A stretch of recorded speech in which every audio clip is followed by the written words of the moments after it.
안녕하세요. 프로그래밍 하는 남자 로밍맨입니다. 이번 시간에는 백준 온라인 젖지 1010번 문제를 다시 풀어보도록 하겠습니다. 예전에 이 문제를 풀었었는데요. 이 문제를 DP를 이용해서 풀어달라는 요청이 있어서 DP를 이용을 해서 문제를 풀어보도록 하겠습니다. 이 문제는 예전에 이미 풀었기 때문에 기존의 풀이가 어떻게 됐는지에 대한 자세한 설명은 오른쪽 상단에 지난 영상을 보고 오시기를 추천드립니다.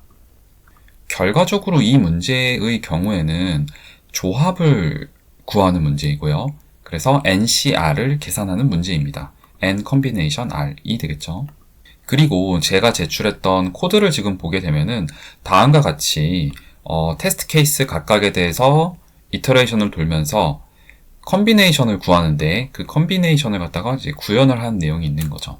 지금 이렇게 팩토리얼을 계속 호출을 하고 있는데 이 내용을 가만히 생각을 해보면은 굉장히 반복적으로 비효율적으로 호출된다는 것을 알 수가 있습니다.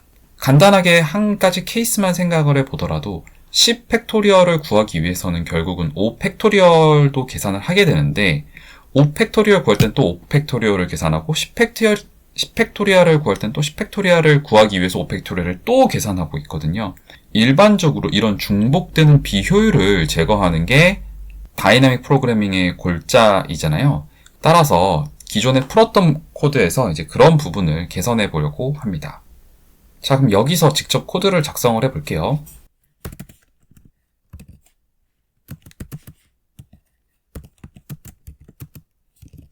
먼저 DP를 하기 위해서는 임시 저장소가 필요하죠. 그래서 DP라는 리스트를 이렇게 할당을 했고요.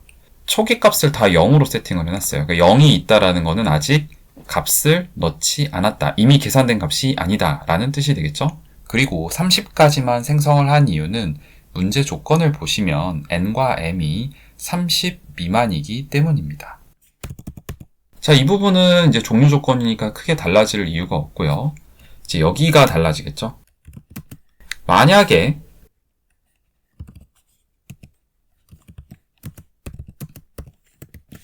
(0이라면) 0이라는 것은 아직 값이 저장되지 않았다는 거죠. 팩토리얼 값은 참고로 0보다 항상 크기 때문에 이제 0을 이용을 해서 값이 들어가지 않았다는 걸 확인할 수가 있는 거예요.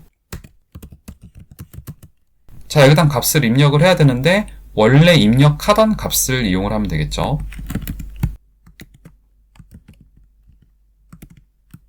원래 리턴하던 값을 넣어주면 될 거고요. 리턴하던 것은 이제 저 DP를 리턴을 해주도록 할게요. 네, 이런 식으로 바꿔봤습니다. 자, 이제 이 코드가 정상적으로 동작하는지 한번 제출해 보도록 하겠습니다. 네, 이렇게 맞았습니다. 시간도 과거보다 훨씬 이제 줄어든 것을 확인할 수 있네요. 다시 말해서 더 효율적인 코드를 작성한 것으로 확인이 되죠. 자, 그런데 이렇게만 끝내기에는 조금 아쉬우니까 하나만 더 해볼게요. 결국은 우리는 이 컨비네이션을 구한 건데 이 컨비네이션이라는 거는 사실 수학에서는 되게 많이 사용되는 개념이란 말이죠. 이렇게 꼭 사람들이 팩토리얼을 연산을 해가지고 계산을 하는 게 과연 맞을까? 어차피 사람들이 이렇게 많이 짜서 쓴다면 라이브러리로 만들어져 있지 않을까 하는 생각이 들잖아요. 그리고 그 생각은 맞았습니다. 근데 이게 꽤나 최근 파이썬 버전에 들어왔어요. 그러니까 조금 올드한 버전 쓰시면은 아마 지원을 하지 않을 건데 이 온라인 저지 사이트 같은 경우는 최신 버전을 보통 다 지원을 하기 때문에 아마 바로 될 것 같아요. 내가 만든 콤비네이션 함수를 사용하지 말고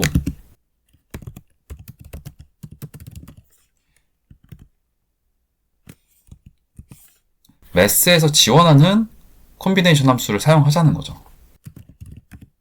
참고로 매스 라이브러리에도 함수 이름이 콤브더라고요. 자, 그래서 이렇게만 바꿔주면은 아주 짧아졌죠? 이렇게만 10줄도 안 되네요. 따라서 뭐 직접 구현할 필요 없이 이런 식으로 라이브러리 이용하면은 훨씬 더 쉽게 풀 수가 있겠죠. 네, 이렇게 보시는 것처럼 맞았습니다. 제가 이 세 버전의 프리 소스 코드들은 전부 다 제 블로그에 아래 더보기 누르면은 이제 제가 소스 코드 업로드 해놓은 블로그가 있잖아요. 거기에 다 업로드 해놓도록 하겠습니다.